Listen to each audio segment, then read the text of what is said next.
Two of the fantasy football season. He has a few tight ends. I have his sleeper options this week. The first one, Colby Parkinson of the Los Angeles Rams. So now with Puka Nacua out, I think targets are going to go up for a couple players where they'll spread out between Colby Parkinson, Tyler Johnson at the receiver position, and Demarcus Robinson. But Colby Parkinson, he just never really got an opportunity with the Seattle Seahawks to be a starting tight end, and now with Tyler Higbee out at least a few more weeks, he's the starting tight end in Parkinson.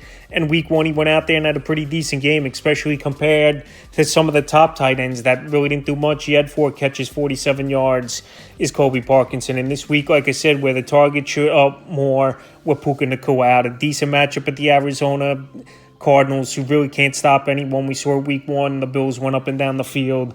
And with these two division rivals, it wouldn't be surprising to me if it's a shootout. So right now, Parkinson was a pretty hot pickup on the wire, added in 20% of fantasy leagues, but out there still in 74% of leagues. And he's a tight end I have as a sleeper this week. The next tight end, Dulcich of the Denver Broncos. I know Greg Dulcich, he didn't do much in week one at all. Only 2 catches, 12 yards in that ball game. But we saw flashes a couple years ago from Dulcich where he could spread the field, he could work the seam, and he's a pretty good route runner at the tight end position. And we know Bo Nix is a rookie quarterback. Rookie quarterbacks, their best friend and security blanket is the tight end. So like I said, I know Greg Dulcich last season was hurt majority of the year.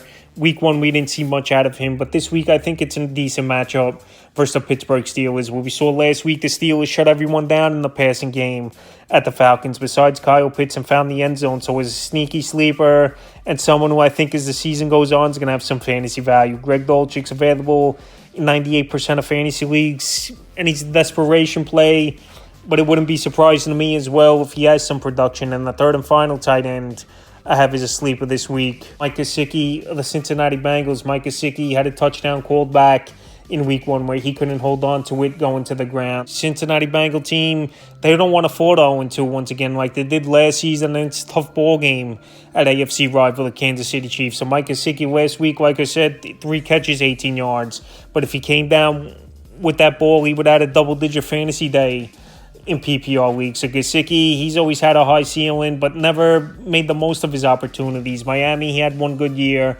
Then last season with New England, no one did anything on that offense. And now so far this season, he only had 4 targets in week one. But like I said, if he came down with that pass, was Gesicki, he would have had a pretty solid performance, especially last week where all the tight ends were underwhelming. So right now, while he's available 97% of fantasy leagues, he's a deep sleeper this week. So that's a few tight ends I have as sleepers for week 2 of the fantasy football season.